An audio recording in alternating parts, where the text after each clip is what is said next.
อ๋อครับเมื่อส่งไว้ก็เขาดังเซ็งเลยพี่น้องได้ดังเสียงเจอเขามาด้วยเนื้อYouTube ของข้าเฮานะคะเนาะ SKL Video Channel นะคะเนาะมี SAI ตั้งนานมันเสียค่ะนะไซน์นะคะเนาะ SKL Video นะคะเนาะส่งจะว่าเผยเข้ามาเนี่ยก็อย่าลืมติดตาม Subscribe นะคะเนาะกดไลค์กดถูกใจกดแชร์เป็นอีกนึงนะคะเนาะมันได้ก็ข่าวที่มีลองSMS กินเงินนะคะเนาะคนกูก็นะคะเนาะวนว่าพี่น้องแต่เขาเจออันเข้ามาอยู่ในเมืองไทยเนี่ยค่ะเนาะก็ได้ยามย่ากันอยู่นะคะเนาะตอนนั้นข้าเฮายัง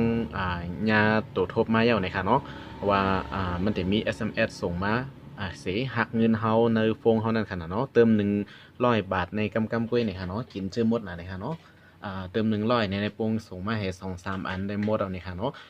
มันอยู่ที่ SMS ที่เขาส่งมาหลอกกินเงินเฮานั่นนะคะเนาะบางอันว่าคุณถูกรางวัลอันนู้นอันนี้ให้กดอันนี้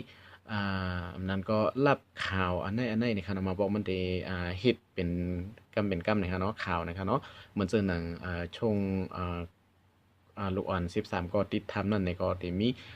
รับข่าวลูกอ่อนติดทำอันนั้นอันนี้เป็นรายชั่วโมงรายวันจังหือก็ยาวนะครับเนาะ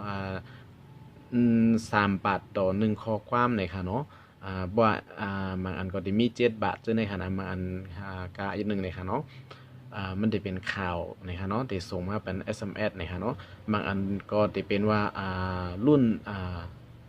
ซึ่งคือข่าวมันจึงให้เฮาค่าเป็นกำจ้ำแม่เนี่ยจึงมันเขาว่านั่นค่ะเนาะ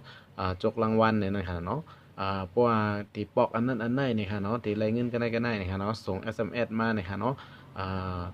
ส่งหมายเลขอันไหนมานี่ค่ะเนาะมันจึงเฮาค่าส่งกว่าเนี่ยอำไรส่งหลายๆนี่ค่ะเนาะ1เฮาค่าส่ง1ปอกเนี่ยมันได้หักเงินเฮาค่า3 บาทนี่ค่ะเนาะอันนั้นก็บ่ว่าเป็นข่าวนี่ก็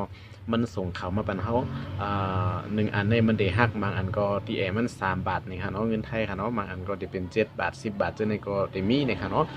โปรเฮาค่ามันก็ได้เข้ากว่าเรียนเว็บไซต์หรืออีสังจังได๋นี่ค่ะเนาะบางอันมันดีเฮากดแม่นยาหรืออำนั้นก็ได้เป็นตั้งใจสิกดยาหรือก็ว่าไรนี่ค่ะเนาะมันได้มีจังนั้นนี่ค่ะเนาะได้มีเข้ามากินเงินเฮานี่ค่ะเนาะอ๋อค่ะอันนี้ก็ข่าวที่มาลัดนี้ลายเกลิดมันนี่ค่ะเนาะนั่นคือปกติอยู่หลายๆสิเก็งเงินหลายๆนี่ค่ะเนาะอ๋อค่ะมือก่อนมือป่นมาได้นี่ค่ะเนาะมือมือป่นมาหลายๆปีนั่นนี่ค่ะเนาะก็สังเกตว่ามีข่าวกินเงินมาจังไหนมี SMS เข้ามากินเงินจังไหนแน่เลยกว่าเกรดิตดีศูนย์มันป่นนี่ค่ะเนาะมันจังเฮาคาได้เจอ D-Tag นี่ก็ดีเลยกว่าโซน D-Tag One Do Call To Move อำว่าในเฮาคาก็ดีเลยกว่าดีโซนมันนี่ค่ะเนาะ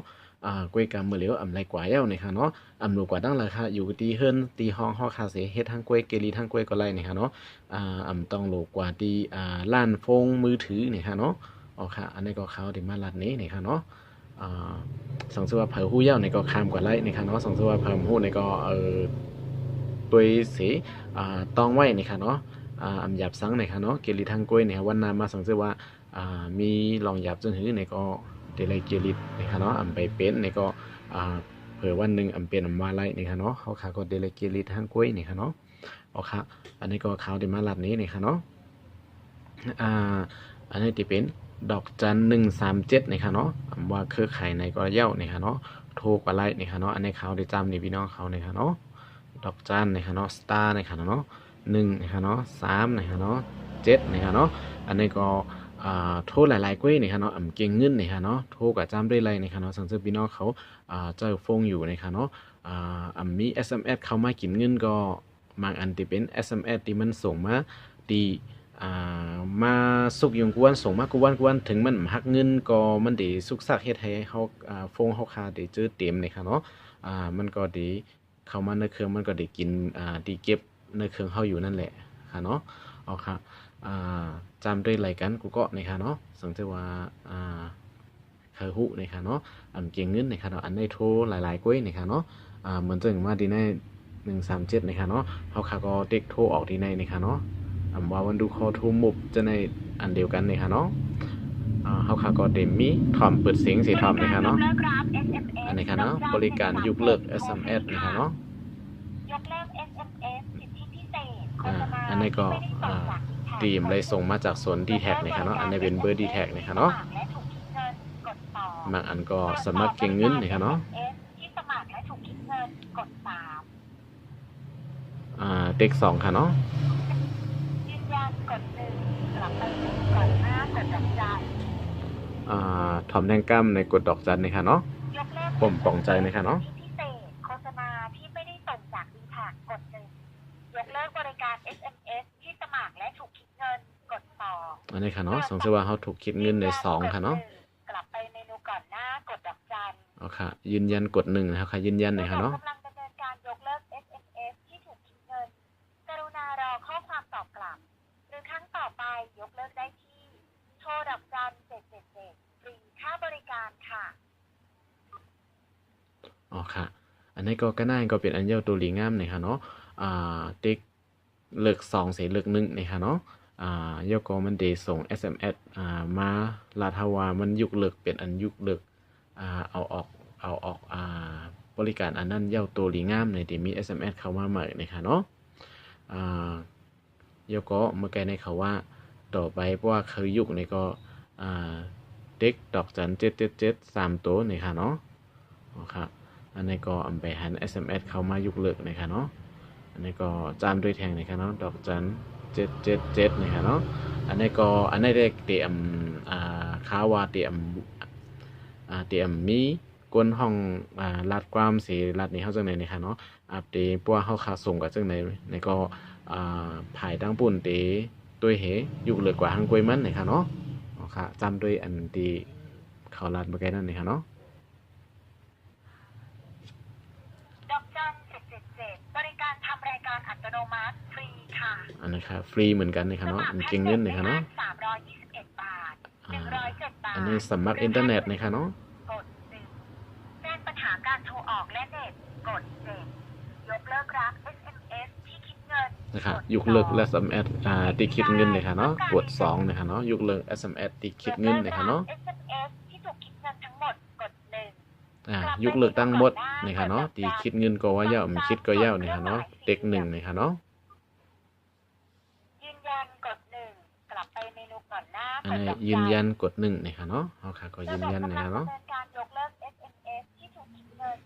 กรุณารอข้อความตอบกลับ หรือครั้งต่อไปยกเลิกได้ที่โทรดอกจัน777ฟรีค่าบริการค่ะ อ๋อค่ะ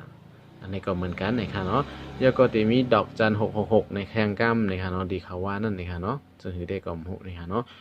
ก้วยกะอันเลยก็ลีนะคะเนาะมันได้ยกเลิก SMS ปันเฮาคาฟรีนะคะเนาะเตรียมคิดเงินนะคะเนาะอันเฮาคาที่ถูกเก็บเงินอยู่เจ้านั่นก็ที่ถูกยกเลิกเอาออกหมดนะคะเนาะเตรียมส่งมาแทงนะคะเนาะแล้วก็มีดอกจัน666จำโดยแทงกั้มนะคะเนาะ ขอโทษค่ะ คุณมียอดเงินคงเหลือไม่เพียงพอสำหรับใช้บริการ อันนี้อะไรค่ะอันนี้เกี่ยวเงินเลยค่ะเนาะมีเงินเลยค่ะว่าเนาะอ๋อค่ะอันนี้ก็ฝากถึงพี่น้องเขาก็ได้นี่ค่ะเนาะเพราะว่ายุคเรื่อง SMS ในมันก็ดีเด็กดอกจัน137นี่ค่ะเนาะสตาร์137นั้นก็สตาร์777นี่ค่ะเนาะแล้วก็เลือก2แล้วก็เลือก1นี่ค่ะเนาะอ๋อค่ะอันนี้ก็ฝากถึงพี่น้องเขาให้เป็นตัวทบดังหันนะคะเนาะสั่งซื้อว่าวันนามามีคลิปจะหืออันเลยดีมาแทงในก็ดีเอาขึ้นมาปันอยู่นะคะเนาะสั่งซื้อว่าเคยหลุดห้ามวิดีโอใหม่ๆดีเอาขึ้นมาใหม่นั่นนะคะเนาะก็อย่าลืมติดตาม Subscribe นะคะเนาะแล้วก็เต็กหิงอันแจ้งเตือนนะคะเนาะปันอีกนึงนะคะเนาะเหมือนสุงกูก็กูก้นนะคะเหมือนสุงค่า